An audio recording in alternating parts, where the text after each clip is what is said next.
ॐ पार्थाय प्रतिबोधिताम् भगवता नारायणेन स्वयं व्यासेन ग्रथिताम् पुराणमुनिना मध्ये महाभारतम् अद्वैतामृतवर्षिणीं भगवतीम् अष्टादशाध्यायिनीम् अम्ब त्वामनुसन्दधामि भगवद्गीते भवद्वेषिणीम् वसुदेवसुतं देवं कंसचाणूरमर्दनम् देवकी परमानन्दं कृष्णं वन्दे जगद्गुरुम् मूकं करोति वाचालं पङ्गुं लङ्घयते गिरिं यत्कृपातमहं वन्दे परमानन्दमाधवम्।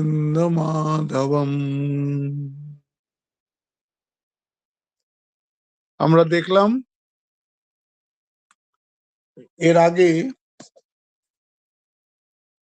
যেখানে জ্ঞান যোগের এই কথা শেষ হলো, জ্ঞান যোগের কথা শেষ হওয়ার পরে সাধারণতই মনের মধ্যে আসবে যে তাহলে এই জ্ঞান যোগটাই আমরা অভ্যাস করি, কারণ বলছে তো জ্ঞান না হলে তো শোক আর মোহ যাবে না। তো ভগবান সেটা বুঝতে পেরেছেন যে এই করে ও অর্জুন যুদ্ধকে অ্যাভয়েড করবে। তখন বলছে দেখো জ্ঞানটা শুনতে ভালো, কিন্তু ওই জ্ঞান লাভ করার জন্য তোমাকে অধিকারী হতে হবে। অধিকারী না হলে ওই জ্ঞানের তুমি কিচ্ছু বুঝতে পারবে না। তাই বললেন শ্রবণায়পি বহুবিহম ন লভ্য শৃণ্বন্তু আপি বহুবিহম ন বিদ্যু। এটা এতে আছে, কঠোপনিষদে আছে, আশ্চর্য বক্তা কুশলস্য লব্ধা আশ্চর্য জ্ঞাতা কুশলানুশিষ্টা। অনেকে এটা শুনতেই পায় না জীবনে, অনেকে শুনেও কিচ্ছু বুঝতে পারে না। এটা যে বলবে সেও জানা লোক হওয়া দরকার। না তো ওখানে আরেকটা শ্লোক আছে, অন্ধায় নৈব নিয়মানা যথান্ধা। যে আত্মজ্ঞান যার হয়নি সে যদি অন্যকে গাইড করে তাহলে এরকমই হবে যেন একটা অন্ধ আরেকটা অন্ধকে পথ দেখাচ্ছে, দুইজনই গর্তে পড়বে। হ্যাঁ, এই জন্য আশ্চর্য বক্তা কুশলানুলব্ধ, যে বলছে তার আত্মজ্ঞান হওয়া চাই, আর যে শুনছে সে অধিকারী হতে হবে, তাহলে পরে এই জ্ঞান হবে। এই জন্যই বললেন আশ্চর্যবৎ পশ্যতি কশ্চিদেনম আশ্চর্যবৎ বদতি চান্যা আশ্চর্যবচ্চৈনম অন্যঃ শৃণোতি শ্রুত্বা পেনম বেদনা চৈব কশ্চিৎ। কেউ শুনেও কিচ্ছু বুঝতে পারবে না। আমরা এতবার আত্মা আত্মা আত্মা আত্মা শুনছি, তাতে আমরা মনে করছি আত্মা একটা বস্তু, আত্মা একটা বস্তু। এইটা বুঝতে পারছি না যে আত্মা ছাড়া কিচ্ছু নেই। এই যত আমরা বস্তু টস্তু দেখছি আত্মাই এইসব নাম রূপ গ্রহণ করেছেন, আত্মাই একমাত্র আছেন। এই আত্মাকেই পরমাত্মা বলে, এই আত্মাকেই ভগবান বলে, ওই আত্মাকে ঈশ্বর বলে। এই আত্মাই একমাত্র আছেন, আর কিচ্ছু নেই। এই জন্য আত্মা বললেই আমাদের মনে হয় যে শরীরের মধ্যে বোধহয় কিছু একটা আছে, লাইটের মতন ভীষণ জ্বলছে, মরে গেলে হয়তো ওটা শরীর থেকে বেরিয়ে গেল। ওটা তো জীবাত্মা। যে পার্ট অফ কনসিয়াসনেসটা আমার শরীরের মধ্যে আছে সেটাকে বলা হয় জীবাত্মা। জীবাত্মা কেন বলা হয়? জীবাত্মাটাও আসলে আত্মাই, কিন্তু এই জীবাত্মাতে আমার দেহাত্মবোধ আছে। এই জন্য তো শরীরটাকে আমি বলছি, মনটাকে আমি বলছি, ইন্দ্রিয়গুলোকে আমার চোখ আমার কান আমি দেখছি আমি শুনছি বলছি। এই জন্যে ওইটা সত্যানৃত্যে মিথুনী কৃত্য বলছে। সত্য আর মিথ্যা এমন জড়াজড়ি হয়ে গেছে যে আমরা সত্যটাকেই আমি বলছি, যখন কি এটা মিথ্যে। এই যে এটাকে আলাদা করা, মিথ্যের থেকে সত্যটাকে আলাদা করা, সেটা একদিনে হবে না। তার জন্যে মন একদম পবিত্র হয়ে যেতে হবে। তার উপায় হচ্ছে শ্রবণ, মনন, নিধিধ্যাসন। হ্যাঁ, কিন্তু শ্রবণ, মনন, নিধিধ্যাসনের আগে আছে সাধন চতুষ্টয় সম্পন্ন হতে হবে। তো সেই কথাগুলোই শ্রীকৃষ্ণ অন্যভাবে বলছেন যে দেখো, তুমি যদি সাধন চতুষ্টয় সম্পন্ন না হও, তাহলে তুমি ওই শ্রবণ করেও কিচ্ছু বুঝতে পারবে না।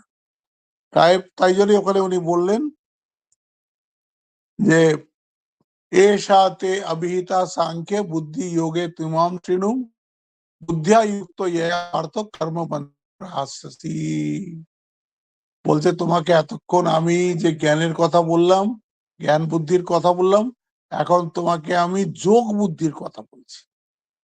যে যোগ তুমি অনুসরণ করলে পরে এই যে তুমি কর্ম করছো, তোমার যে এই একটা মনের মধ্যে শঙ্কা আছে যে আমি পাপ কর্ম করছি, এই যে বন্ধন, এই বন্ধন তোমার থাকবে না। কর্মবন্ধম প্রয়াসী, তুমি কর্মবন্ধনকে কাটতে পারবে। তারপরেই বললেন এখন এর কি বল প্রশংসা করছেন কর্মযোগের। তাই বললেন নেহা বিক্রমণা স্বস্তি প্রত্যবায় না বিদ্যতে স্বল্পমস্য ধর্মস্য ত্রায়তে মাহাতো ভয়াত। বলছে কর্মযোগের একটা বৈশিষ্ট্য হলো এতে তো তোমার নিজের কোনো পার্সোনাল ইচ্ছা নাই। কর্ম তোমার স্বভাবে তোমাকে করাবে, সেই কর্মটাকে তোমাকে নিষ্কাম ভাবে উপাসনা রূপে, পূজা রূপে করতে হবে। এটা তুমি ভুল করলেও, যেরকম সকাম কর্মে ভুল করলে সেই কর্মের ফল পাওয়া যায় না, নিষ্কাম কর্মে সেই ভয় নেই, কারণ তোমার তো কোনো কামনাই নেই। তাই বলছেন নেয়া বিক্রমণা স্বস্তি প্রত্যবায় না বিদ্যতে স্বল্পমস্য ধর্মস্য ত্রায়তে মাহাতো ভয়াত। তারপরে বললেন ফোকাসড মাইন্ডের কথা। এইবার শুরু হচ্ছে যে একটা কর্মযোগী হতে হলে কি হতে হবে, তা বলো ব্যবসায়াত্মিকা বুদ্ধি। এটা খুব ইম্পর্টেন্ট। একটা হচ্ছে ব্যবসায়ী বুদ্ধি, একটা হচ্ছে অব্যবসায়ী বুদ্ধি। আমরা গতবার দেখলাম যে যারাই জীবনে সফল হয়েছে সবার এই ওয়ান পয়েন্টেড কনসেন্ট্রেশন ছিল। সে ক্রিকেট খেলেই হোক, কি পড়াশোনাই করেই হোক, যে যেখানে সফল হয়েছে সেই সফলতার পুরো ক্রেডিট ওর মনের একাগ্রতার। আপনাদের মধ্যেও যারা ভালো রেজাল্ট করেছেন, যারা জীবনে একটা জায়গায় পৌঁছতে পেরেছেন, আপনারাও দেখুন, আপনারা তার জন্যে আপনাদের একাগ্রতা ছিল, উদ্দেশ্যের একতানতা ছিল, ওই জন্য আপনারা ওই জায়গায় পৌঁছতে পেরেছেন। এই জন্য বলছেন দেখো কর্মযোগীর একটা বড় হলো গুণ হলো যে is very focused, very focused. কর্মযোগী মানেই ফোকাস হতে হবে, আর না হলে কর্মযোগী হওয়া যাবে না। একটা বাচ্চা যদি পড়ার সময় পড়াশোনা করতে বসেছে, পরীক্ষা আছে, এই কোয়েশ্চেনটা যদি না আসে, ওই কোয়েশ্চেনটা যদি না আসে, আমি যদি এত নম্বর না পাই, এইসব ভাবতে ভাবতে দেখা গেল সে 2 ঘন্টা কাটিয়ে দিয়েছে। তা পড়বে কখন? তুমি যে পড়তে বসেছো তখন তো এই উদ্দেশ্য নিয়েই বসেছো যাতে তুমি একদম হাই স্কোর করো। তো সেরকম ভাবে পড়াশোনা করো। তুমি তা না করে কাজের সময় তুমি রেজাল্টের কথা চিন্তা করে তুমি ঘন্টার পর ঘন্টার সময় নষ্ট করে দিচ্ছ। বেশিরভাগ আমরা এইটাই করি, ছাত্ররাও এটাই করে। ওরা পড়তে বসে বই সামনে আছে, ওরা নানান স্বপ্নের জাল বনে, এটা না হলে এটা হবে না, এটা না হলে এটা হবে না। এই আর বাবা মাও সেই বলে তুই যদি এইটা একটু 1 নম্বর কম পেয়েছিস তোর জীবনটা বেকার। সেও মনে মনে ভেবে বসে আছে এইটা যদি আমি না করতে পারি তো আমার জীবনটা তো বেকার। তো তাই জন্য বলছে ফার্স্ট হচ্ছে ফোকাসড মাইন্ড। তারপরে বলছে অব্যবসায়ী বুদ্ধি কেন হয়? বাধকটা কোথায়? বলছে আমাদের প্রচুর ওয়ার্ল্ডলি ডিজায়ার্স আছে, অনেক জাগতিক ডিজায়ার আমাদের মধ্যে আছে। তো এই জন্য যদি আমাদের ওই ডিজায়ার্স গুলো থাকে, ওটা আমাকে ফোকাস হতে দেবে না, কিছুতেই ফোকাস হতে দেবে না। হ্যাঁ, এই জন্যে তোমাকে ওইটাকেই যোগের ভাষায় বলেছে অভ্যাস বৈরাগ্যাভ্যাম তন নিরোধঃ। বলছে তোমার এইটুকু তো বৈরাগ্য হওয়া দরকার, যখন কোন একটা ডিজায়ার এলো, বলে এখন এইসব ডিজায়ার আসছে কেন, ছেড়ে দাও এটা। এই যে ছেড়ে দাও বলছে, ওটা থেকে সরে আসার চেষ্টা করছে, ওটাকেই বলছে বৈরাগ্য। বৈরাগ্য শব্দটা শুনলে মানুষ ভয় পায়, ভাবে বোধহয় ঘর বাড়ি ছেড়ে দিতে হবে, খাওয়া দাওয়া ছেড়ে দিতে হবে, তা নয়। তোমার কাছে তুমি যখন একটা উদ্দেশ্য নিয়েছো, যেরকম আমরা সকাল বিকেল ধরুন ভগবানের নাম নিতেই বসলাম, তখন আমাদের উদ্দেশ্য কি হওয়া উচিত? যে ভগবানের দর্শন হবে, ভগবানের প্রতি ভালোবাসা হবে, আমার মন প্রাণ সব ভগবানে গত হবে। এই উদ্দেশ্য নিয়ে তো আমরা ভগবানের সামনে বসি। আর সেটা যদি না করে আমরা যদি মনের মধ্যে হাট বাজার বসিয়ে ফেলি, তাহলে ভগবান কি করে আসবেন? এই জন্য বলছেন বহু শাখা হ্যনন্তাশ্চ বুদ্ধয় অব্যবসায়ী নাম।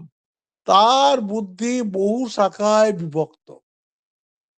এই জন্যে ওইটাকে একদম we have to go beyond desires, try to go beyond desires and be focused in mind. এই প্রথম দুটো বললেন। তারপরে বলছেন যে যখন তুমি এইটার থেকে বাইরে আসবে, যখন তোমার এরকম ফোকাস হবে, তখন তুমি আত্মজ্ঞানের অধিকারী হবে। তখন মনে এই প্রশ্ন আসবে, এই জগতে তো কত লোভনীয় জিনিস রয়েছে, সেইগুলোকে ছেড়ে আমি কি করে মনটাকে একাগ্র করব এই দিকে? এ তো মনকে জবরদস্তি টেনে নিয়ে চলে যাচ্ছে ওদিকে। তখন ওই তিনটে শ্লোক উনি বললেন, হ্যাঁ, ইয়ামিমাম পুষ্পিতাম বাচম প্রবদন্তি অবিপশ্চিতঃ। যারা অবিপশ্চিত, তারাই খুব ফ্লাওয়ারি ওয়ার্ডস লাগাবে। আরে ওই গাড়িটা কেন, ওই বাইকটা কেন, ওই জিনিসটা কেন, এরকম করে ফ্লাওয়ারি ওয়ার্ডস। আর যে দুর্বল চিত্ত হবে, সে একদম ওগুলোর ট্র্যাপে পড়ে যাবে। হ্যাঁ, বলছে বেদবাদ রতা পার্থা নানেদ স্থিতিবাদী না। বলছে যে এই কি বলে, সব সময় তারা তোমাকে ডাইগ্রেস করার চেষ্টা করবে। তারপর আরো দুটো শ্লোক ছিল, কামাত্মনা স্বর্গ পরাজ জন্ম কর্ম ফল প্রদাম ক্রিয়া বিশেষ বহুলাম ভোগেশ্বরী গতিম প্রতি। এই যে বেদের এই যে কথাগুলো লেখা আছে, হ্যাঁ, ভোগেশ্বরী প্রসক্তা নাম তয়া পহিত চেতসাম ব্যবসায়িকা বুদ্ধি সমাধৌ ন বিধীয়তে। যার অব্যবসায়িক বুদ্ধি, তার কোনো সমাধি হবে না। তখন বলছে তাহলে কি করা উচিত? আমি যখন বুঝতে পারছি, তারপরে ভেরি ইম্পর্টেন্ট শ্লোক আসছে আজকে, সেটা হচ্ছে त्रैगुण्य विषया वेदा निस्त्रैगुण्य भवार्जुन निर्द्वंद्व नित्य सत्वस्थ निर्योग क्षेम আত্মবান। বলতে দেখো, তোমাকে এই যে ত্রৈগুণ্য বিষয়া বেদা, এই বেদ সম্বন্ধে দেখুন, মধুসূদন বলছেন कर्म कांडात्मक वेद शब्द मात्रेण अत्र कर्म कांडम एव गृह्यते। আনন্দগিরি বলছেন এইখানে যে বেদ শব্দ লাগানো হয়েছে, বেদ শব্দ মানে বেদের আপনাকে বলেছিলাম যে দুটো ভাগ আছে, একটাকে বলা হয় পূর্ব ভাগ, একটাকে বলা হয় উত্তর ভাগ। পূর্ব ভাগ মানে হচ্ছে কর্মকাণ্ড, যার মধ্যে নানান রকম কর্ম, এবং সেটাকে করার জন্য নানান রকম বিধি। স্বর্গে যেতে চাও, এই এই যজ্ঞটা করো, পুত্র লাভ করতে চাও, এই যজ্ঞটা। হ্যাঁ, ওই শত্রুটাকে মারতে চাও, এই এরকম অনেক আছে, কর্মকাণ্ড ভর্তি। 96,000 মন্ত্র নাকি শুধু কর্মকাণ্ডেরই আছে 1,00,000-র মধ্যে। তো বলছে এই যে মধুসূদন বলছেন, মধুসূদন সরস্বতী কর্মকাণ্ডাত্মকা। আর আনন্দগিরি বলছেন বেদ শব্দ মাত্রেনা অত্র কর্মকাণ্ডম এব গৃহ্যতে। বেদ মানে এখানে কর্মকাণ্ডকে নিতে হবে। তারপরে বলছে ত্রৈগুণ্য বিষয়াবেদা বলেছেন, ত্রৈগুণ্য বিষয়াবেদা, তার মানে হচ্ছে এই যে বেদ, এটা মধ্যে সবসময় 3 গুণের কথাই বলছে। 3 গুণ মানে হচ্ছে সংসার, প্রকৃতি। তাই বলছেন त्रैगुण्यम गुणत्रय कार्यम ऊर्ध्वम अधोगति रूपम संसारो विषय प्रकाशितव्य येषाम। হ্যাঁ, বলে দিলেন যে দেখো এই যে তুমি বেদের কথা বলছো, এই বেদের যে কর্মকাণ্ড আছে এ তোমাকে মেটেরিয়ালিস্টিক গোলস দেবে। বলছে তোমাকে যদি একটা চেন, বলছো তো চেন যদি সোনার হয় তাও তো ওটা চেন, লোহার চেন যেমন একটা চেন, সোনার চেনও তেমন একটা চেন। তুমি যদি একটা শুধু ভালো লাইফ লিড করতে চাও, খেয়ে দিয়ে সুখে থাকবো, that too is also a chain. It may be a golden chain, but is also a chain. তাই জন্য বলছেন ত্রৈগুণ্যা বিষয়া বেদা ত্রৈগুণ ভবার জন্য বলছে তুমি এই 3 গুণের ওপরে চলে যাও, নিস্ত্রয় গুণ্য হয়ে যাও। কি করে নিস্ত্রয় গুণ্য হব? বলছে পরের লাইনে বলছি। আগে বুঝতে হবে যে দেখুন এই প্রকৃতি, প্রকৃতি মানে কি? এই সৃষ্টির আগের অবস্থাটাকে বলে প্রকৃতি, এরম করে প্রকৃতি শব্দটা এসছে। এই প্রকৃতি যেই সৃষ্টিটা এলো, প্রকৃতি মানেই হচ্ছে সত্য রজ তম, এই তিনটেই। তার মধ্যে ঊর্ধ্বম গচ্ছন্তি সত্ত্বস্তাৎ মধ্যে তিষ্ঠন্তি রাজসা জঘন্য গুণবৃত্তিস্থা অধো গচ্ছন্তি তামসা। আসবে 14 চ্যাপ্টার যখন আমরা পড়বো, ওটাকে নাম হচ্ছে গুণাত্রয় বিভাগ যোগ। ওখানে এইসব আসবে, সত্য গুণ হলে কি কি পাওয়া যায়, তার লক্ষণ কি কি, রজগুণ হলে তার লক্ষণ কি কি। রজগুণ মানে কামনা বাসনা, রাগ দেশ, কাম ক্রোধ অহংকার, এসব রজগুণের কাজ। আর তমগুণের কাজ কি? আলস্য, অকর্মণ্যতা, চুপচাপ ভাগ্যবাদী হয়ে পড়ে থাকা, বড় বড় মুখে কথা বলা, কাজের বেলায় জিরো। হ্যাঁ, আমরা বেশিরভাগই আমরা তমগুণী। আমরা কাজ করবও না, কাজ করতে দেবও না, কাজ করতে ভালো লাগে না, আবার বড় বড় বক্তৃতা আমরা সবাই দিতে পারি। তাই জন্য বলছে যে ঊর্ধ্বম গচ্ছন্তি সত্ত্বস্থা, তার ঊর্ধ্বগতি হয় কিন্তু মুক্তি হয় না। সে ঠাকুরের গল্প মনে আছে না? একটা মানুষ জঙ্গলের পথ দিয়ে হাঁটতে হাঁটতে যাচ্ছিল, তো 3টে ডাকাত দেখলো যে এটাকে লুটপাট করে নি। ও লুটপাট করে নিল, লুটপাট করে নিয়ে ওকে তারপর বলছে, একজন বলছে আর এটাকে বাঁচিয়ে রেখে কি হবে, পুলিশ টুলিশের কাছে গিয়ে আমাদের নাম বলে দেবে, তা থেকে মেরে ফেলি। আরেকজন বলছে না, মারার দরকার নেই, বেঁধে রাখি, ওর সব শেয়াল কুকুরে রাত্রে খেয়ে ফেলে দেবে। তো তাহলে হ্যাঁ তাই ভালো, নিজেরা না মেরে শেয়াল কুকুরই ওকে মারুক। ওকে বেঁধে টেঁধে রেখে দিল। গিয়ে 3 ডাকাত চলে গেল। তৃতীয় ডাকাত কিছুক্ষণ পরে ফিরে এসছে, ফিরে এসে বলছে ভাই তোমাকে ওরা বেঁধে রেখে গেছে, নাও আমি তোমার দড়ি খুলে দিচ্ছি, খুলে দড়ি খুলে দিয়ে তোমার পথে তোমাকে পথ দেখিয়ে দিচ্ছি। তারপরে ওকে নিয়ে যাচ্ছে, বলছে ওই দেখো আমার বাড়ি দেখা যাচ্ছে, তো তুমি আমার এত উপকার করলে আমার বাড়িতে আসবে না? বলছে না না, ওখানে যাবার আমার জো নাই, ওখানে গেলেই পুলিশে ধরবে। ঠাকুর বলছেন যে বলেছিল যে একে মেরে দি, সে হচ্ছে তমগুণের উপমা। যে বলেছিল যে মেরে কি হবে, একে বেঁধে দিই, কুকুর শিয়ালি খেয়ে নেবে, সেটা হচ্ছে রজগুণের উপমা, সেটা হচ্ছে রজগুণ। আর যে দড়ি খুলে দিল, গ্রামের পথ দেখিয়ে দিল, কিন্তু বাড়ি অবধি যেতে পারলো না, সেটা হচ্ছে সত্যগুণ। হ্যাঁ, বলছে সত্যগুণ ভালো। হ্যাঁ, সত্যগুণই আমাদের এই আধ্যাত্মিক জীবন মানে হচ্ছে আমাদেরকে গুণ অতিক্রম করে করে সত্যগুণী হতে হবে, এটাই আমাদের উদ্দেশ্য। তারপরে ওখান থেকে লাস্ট জাম্পটা নিতে হবে, সেটা ভগবানের কৃপাতেই হয়। আমরা নিজের চেষ্টাতে সত্যগুণী হতে পারি।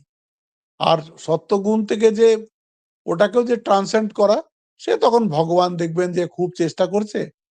ঘড়ি ঘড়ি ঘুড়ি লক্ষ্যে দুটি একটি কাটে বলছেন না ঠাকুর গানে, ঘুড়ি লক্ষ্যে দুটি একটি কাটে, হেসে দাও মা হাত চাপুড়ি। ওরম করে ভগবান যার উপরে কৃপা করেন, তাকে একদম সৎগুণেরও পারে নিয়ে যান। এখানেও ভগবান বলছেন ত্রৈগুণ্যা বিষয়া বেদা নিস্ত্রয় গুণ্য ভবার্জুনা নির্দ্বন্দ্ব নিত্য সত্ত্বস্থ নির্যোগক্ষেম আত্মবান।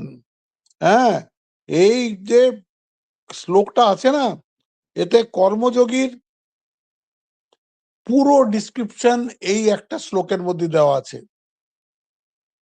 প্রথমে বলা আছে কে কর্মযোগী হতে পারবে, তার কর্মযোগী যে হবে তার বৈশিষ্ট্যটা কি, তারপরে বলছে কর্মযোগীর কিরকম ভাবে ভাবে,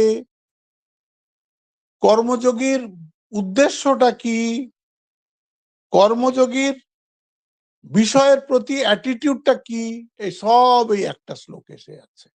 কেরম করে আসছে, সবচেয়ে আগে বললেন নির্দ্বন্দ্ব, তুমি দুটো দ্বন্দ্বর ওপরে চলে যাও। আমাদের দুটো দ্বন্দ্ব কি, সমস্ত সময় আমরা কিন্তু দুটো দ্বন্দ্বের মধ্যেই আছি, সুখ দুঃখ, হাসি কান্না।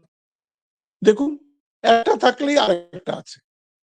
জগতে যা কিছু আছে না কেন, সব কিন্তু ইন পেয়ার্স। জগৎ মানে হচ্ছে এদিকটাও আছে ওদিকটাও আছে। তো যে নিশ্চয় গুণ্য হবে, যে তিন গুণের ওপরে যাবে, তার প্রথম হচ্ছে তাকে নির্দ্বন্দ্ব হতে হবে। বলে কিরম ভাবে নির্দ্বন্দ্ব হব, কিরম ভাবে নির্দ্বন্দ্ব হব? তখন বলছে তোমার জীবনে তো এই দুটোই আসবে, তোমাকে সহ্য করতে হবে, তোমাকে সুখকেও সহ্য করতে হবে, আর দুঃখকে তো সহ্য করতেই হবে। শুধু দুঃখকে সহ্য করলাম, সুখের সময় একদম উৎফুল্ল হয়ে উঠলাম, সেরকম নয়। নির্দ্বন্দ্ব যখন বলেছেন, তার মানে হচ্ছে সুখ দুঃখ হচ্ছে একটাই কয়েনের এপিঠ আর ওপিঠ, দুটোতেই তোমাকে একদম শান্ত থাকতে হবে। কঠিন কাজ, কারণ আমরা তো অনুকূল অবস্থাতে তো খুব আনন্দ পেয়ে যাই, আর প্রতিকূল অবস্থাতে দুঃখ পেয়ে যাই। এখন অনেকটা চেষ্টা করে প্রতিকূল অবস্থাতে আগের মতন দুঃখ পাবো না, এটা ঠিক হয়ে গেল, আগের মতন ভেঙে পড়বো না, কিন্তু অনুকূল অবস্থা দেখলে হয়তো ভুলে যাবো সবকিছু।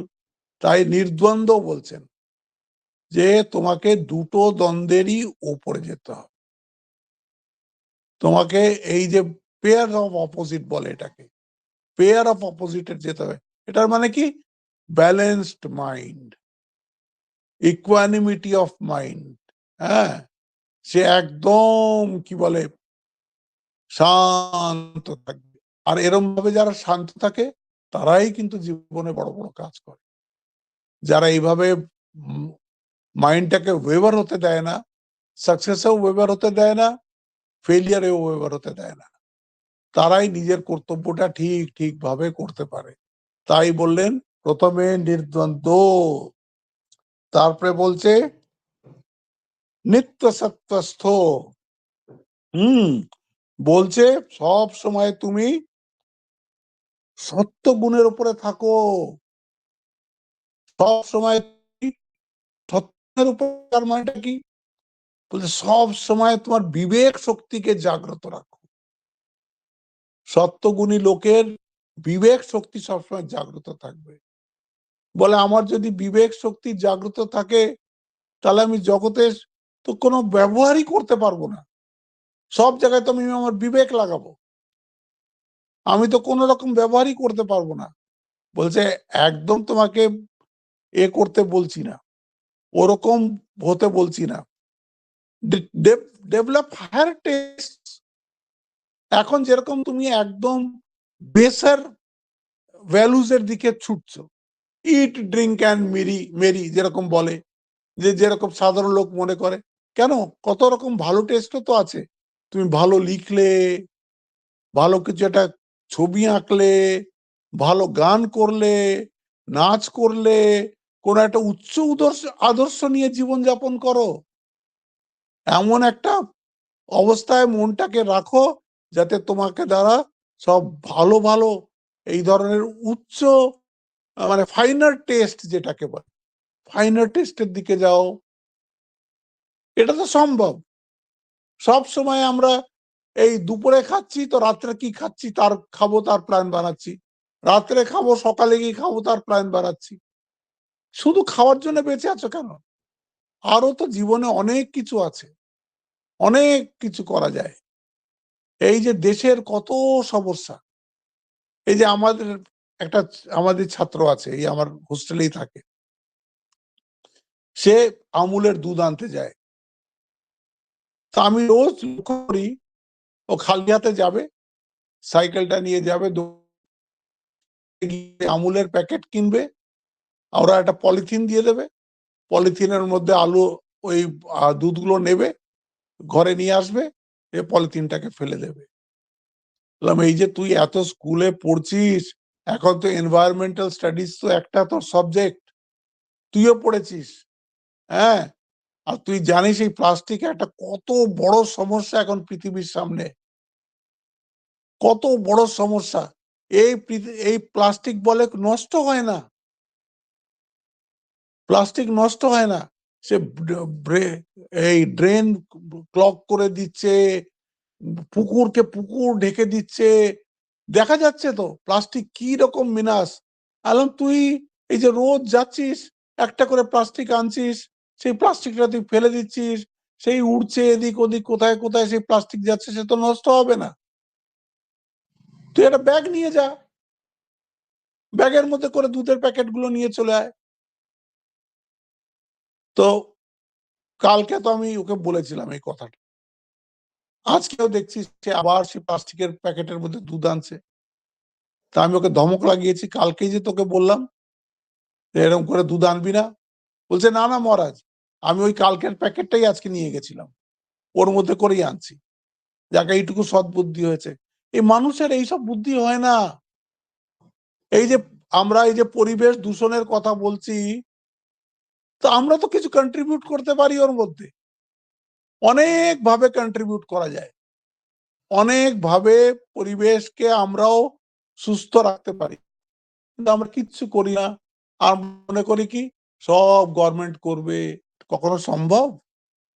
140 কোটি মানুষ নোংরা করতে থাকবে আর গভর্নমেন্ট ওগুলো পরিষ্কার করবে? Is it possible? এই জন্য বলছে ডেভেলপ হায়ার টেস্ট। আমাদের মনের মধ্যে পর্যন্ত পলিউশন আছে, আমাদের বুদ্ধিতেও পলিউশন আছে, আমাদের কর্মেও পলিউশন আছে। আমরা শুধু পলিউশনই সব দিকে ছাড়াচ্ছি। যে এই যে বাজে ভাষা ইউজ করে, ভাষার পলিউশন, ব্যবহারের পলিউশন, কোথায় পলিউশন নেই? তো বলছে একটা জায়গায় পলিউশন নেই, ভগবানে কোনো পলিউশন নেই। তিনি নিত্য, তিনি শুদ্ধ, তিনি বুদ্ধ, তিনি মুক্ত, তিনি চৈতন্য স্বরূপ। বলছে যত তোমার ভগবানের সঙ্গে সম্বন্ধ গাঢ় হবে, তত দেখবে তোমার ভেতর থেকেও পলিউশন যাচ্ছে, তোমার ব্যবহারের মধ্যেও তোমার সেটা এসে যাচ্ছে। তোমার তখন নিজেই মনে হবে যে এই কাজটা কেন আমি করছি, এরকম ভাবে কেন আমি নোংরা করছি, নিজেই আপনার এসে যাবে। বলছে এই যে যখন একটা মানুষ শারীরিক ও মানসিক ভাবে শুদ্ধতা জীবনে আসে, তখন সে নোংরা চিন্তাও করতে পারে না, নোংরা কর্মও করতে পারে না। তখন ওর মনে হয় না না না, এই কর্মটা খুব করা গর্হিত কাজ, এরকম ভাবাটাও খুব গরিত কাজ। এই যে সহজ বলছে আমাদের এখানে, সহজ মানে হচ্ছে আন্তরিক এবং বাহ্যিক শুদ্ধতা। এই যারা চেষ্টা করে আন্তরিক বাহ্যিক শুদ্ধতা আমরা সবাই খুব সাবান দিয়ে মুখ ডলি আর খুব ঘষে ঘষে পরিষ্কার করি, কিন্তু ভেতরের পরিষ্কার তো তার নামেই হবে, সৎসঙ্গের দ্বারাই হবে, সেটা আমরা করি না। ভেতরটা নোংরা থেকে যায়, বাইরে পরিষ্কার হয়, তারপর আমরা এক গাদা সেন্ট ছড়িয়ে নিই, ব্যাস ঘুরে বেড়াই। ওরকম না।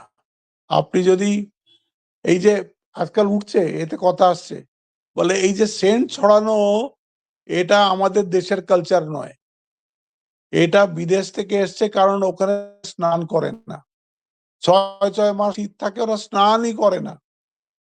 হ্যাঁ, তো ওই জন্য কাপড়ের ওপরে একটু সেন্ট মেরে নিল, ব্যাস রোজ কাপড়ের বেরোনোর আগে একটু সেন্ট মেরে নিল। আমরাও সেটা শিখে নিয়েছি, সেন্ট মেরে। বলছে আমরা তো রোজ স্নান করি, আমরা তো একদম পরিষ্কার পরিচ্ছন্ন থাকি, আমরা তো পরিষ্কার কাপড় পরি, আমরা তো 6 মাস ধরে একটা কাপড় পরি না, তো আমাদের ওরকম করে থাকার কি দরকার আছে? কিন্তু এখন একটা ফ্যাশন হয়ে গেছে, ওই ডিওডোরেন্ট লাগানো, আর কি বডি স্প্রে লাগানো, আর সেন্ট মাখা। হ্যাঁ, কোনো আর্টিফিশিয়ালিটির দরকারই নেই। হ্যাঁ, যদি আমরা একটা শুদ্ধ জীবন যাপন করি। তাই বলছে এইটাই হচ্ছে নিত্য সত্ত্বস্থ জীবনের লেভেলটাকে, এমন জায়গায় নিতে হবে যেখানে আমার মধ্যে হায়ার টেস্ট ডেভেলপ করে। সেটা আমার কথা বলাতে হোক, সেটা আমার লেখাপড়াতে হোক, সেটা আমার কাজে হোক।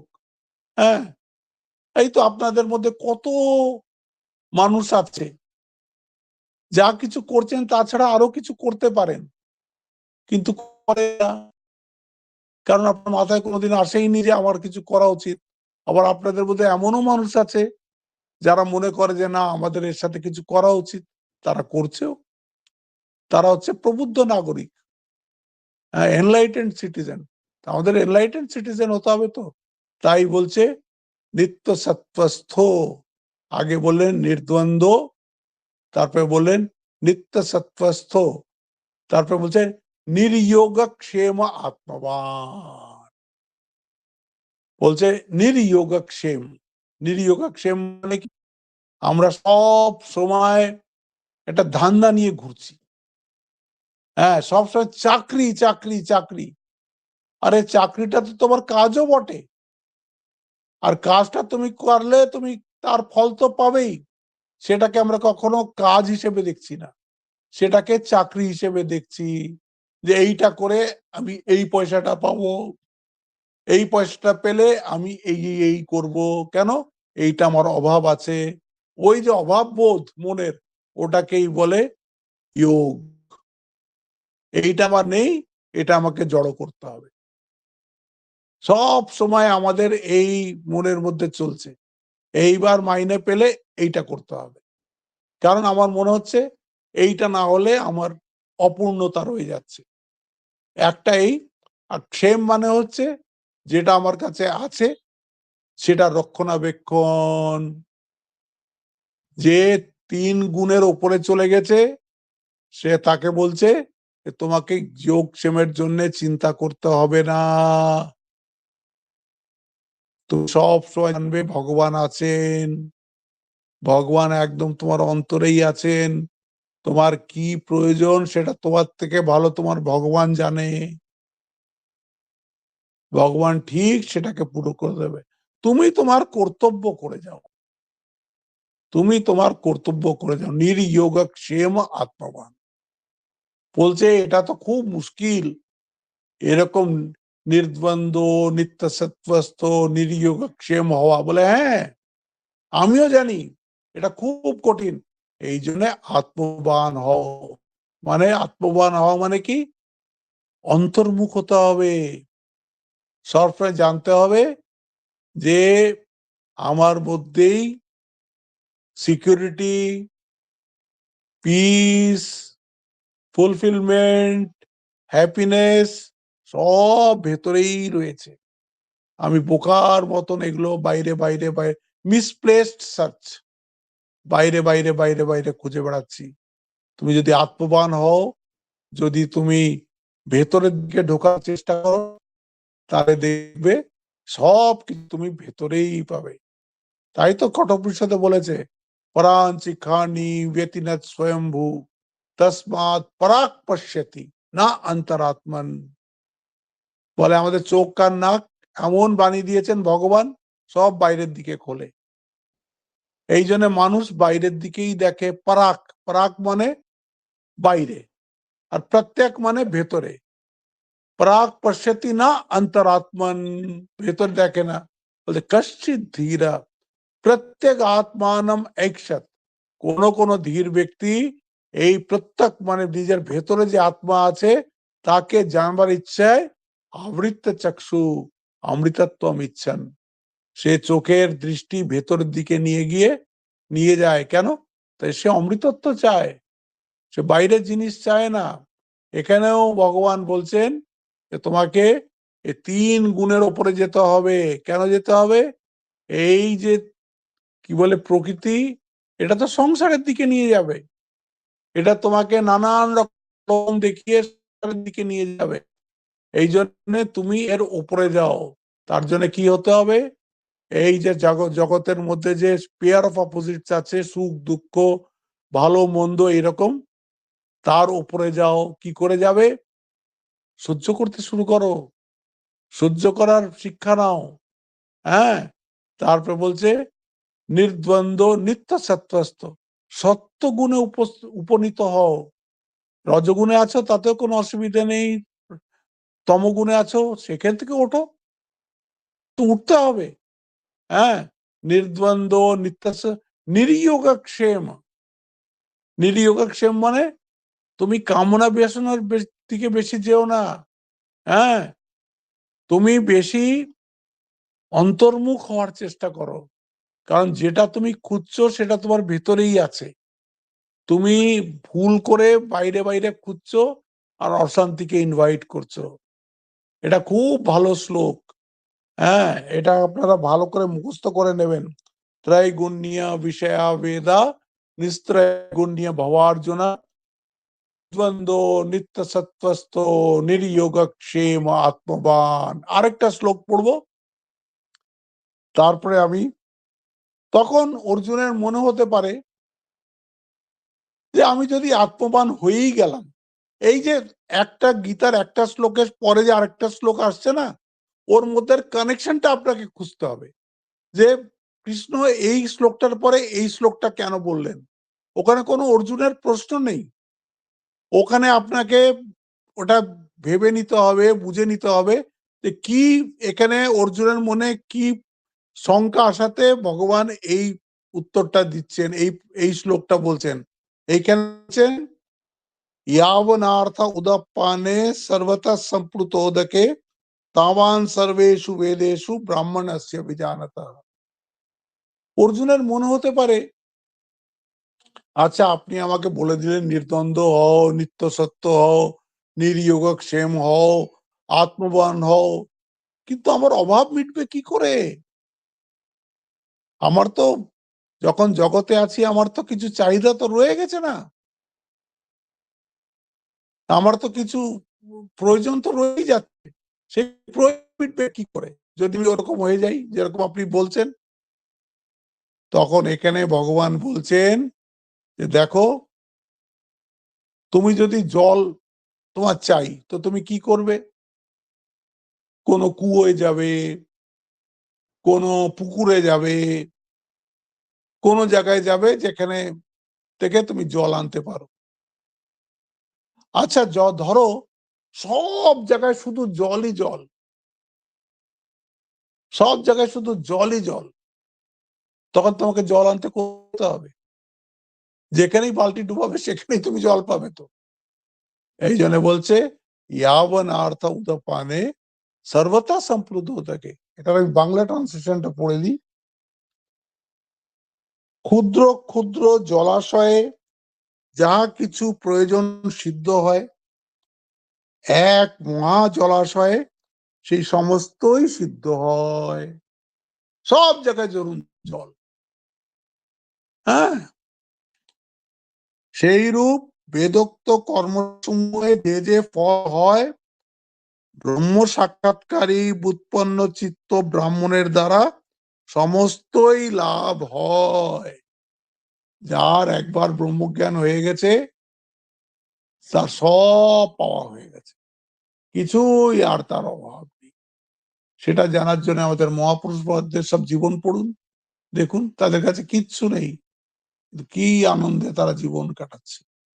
হ্যাঁ, এখানে বলছে ইয়াবনার্থ উদপানে সর্বতঃ সম্প্লুতোদকে তাবান সর্বেষু বেদেষু ব্রাহ্মণস্য বিজানতঃ।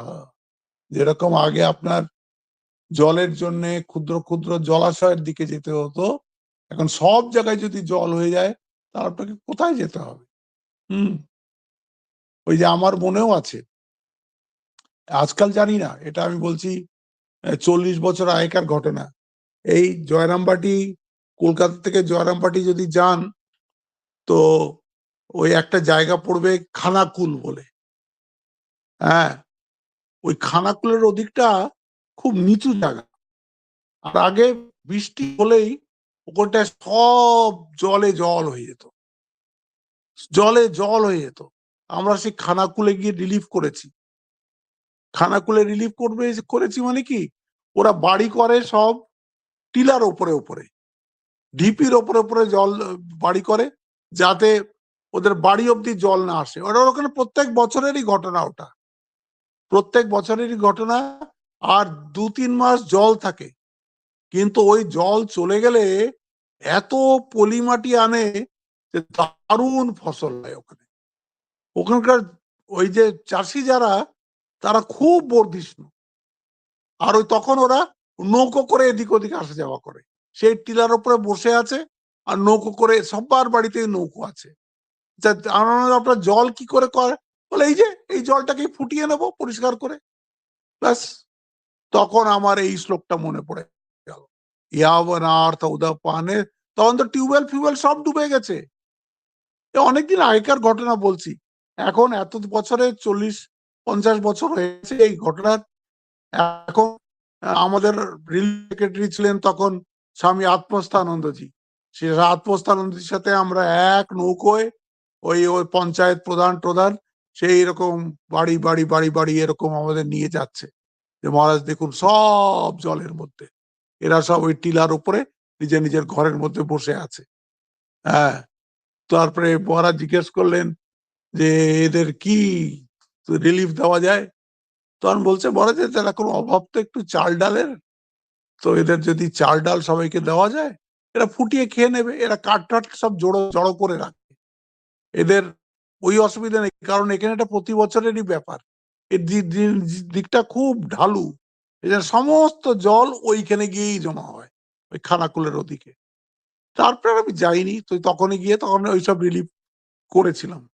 হ্যাঁ, তো এইরকম তখন আমার এই শ্লোকটা মনে পড়েছিল, যে যখন সব জায়গায় জল হবে তখন তুমি জল আনতে কোথায় যাবে? রমি যে ব্রাহ্মণস্য বিজানতা, যে আত্মজ্ঞানী হয়ে গেছে তাকে আর এই ছোট ছোট কামনা বাসনা পূরণ করার জন্য দৌড়াদৌড়ি করতে হয় না। ভগবান বলে দিলেন ত্রৈগুণ্য বিষয়া বেদা নিস্ত্রৈগুণ্য ভবার্জুনা। সংসারের এই যে আপনার বিজ্ঞাপনের চমৎকারিত্ব, এই যে এত অ্যাডভার্টাইজমেন্ট দেখতে পাচ্ছেন, এটা আপনার মনের মধ্যে নতুন নতুন নতুন নতুন ডিজায়ার্স তৈরি করবে, নতুন নতুন ডিজায়ার্স তৈরি করবে। হ্যাঁ, এর থেকে একমাত্রই বাঁচার উপায় হচ্ছে আপনাকে ঊর্ধ্বে যেতে হবে। ঊর্ধ্বে যাবেন কি করে? ডেভেলপ সাম হায়ার টেস্ট। হ্যাঁ, ভালো টেস্ট কিছু ডেভেলপ করুন, দেখবেন মন আপনার ওদিকে যাচ্ছে না, যে ঠিক আছে আমি দুটো গরিব বাচ্চাকেই পাই, দেখবেন আপনার মন বদলে গেছে। কি আমি একটা কিছু এরকম কাজ করি, কি আমি কিছু ক্রিয়েটিভ লিখি, বা যা আপনার ট্যালেন্ট আছে, বা কোনো ট্যালেন্ট না থাকলে কোনো ট্যালেন্ট শিখে নিন। অনেক আজকাল সবকিছু শেখার টিচার পাওয়া যায়, গান শেখার, বাজনা শেখার, সব রকমের শেখার। আপনি কিছু শিখে নিন একটা, যেই দেখবেন মনটা একটু হায়ারের দিকে গেছে, সঙ্গে সঙ্গে আপনার মনটা ইনড্রন হওয়া শুরু হয়ে যাবে, সঙ্গে সঙ্গে বহির্মুখী ভাবটা কমবে, আর তখন আপনার ওই ক্রিয়েটিভ এর দিকে আপনার মনটা বেশি যাবে। তাই বলছে নির্দ্বন্দ্ব নিত্য সত্ত্বস্থ নির্যোগক্ষেমা আত্মবান। প্রত্যেকটা শব্দ ইম্পর্টেন্ট। নির্দ্বন্দ্ব, নিত্য সত্ত্বস্থ, নির্যোগক্ষেমা আত্মবান। আজকে এই দুটো শ্লোক হলো। কালকে হবে খুব ইম্পর্টেন্ট শ্লোক, যেটাকে বলা হয় কর্মযোগের চতুর্সূত্রী। কর্মযোগের যেরকম এই ব্রহ্মসূত্রের চতুর্সূত্রী আছে, ভাগবতের চতুর্সূত্রী আছে, মানে পুরো ভাগবতটা ওই 4টে শ্লোকের মধ্যেই আছে।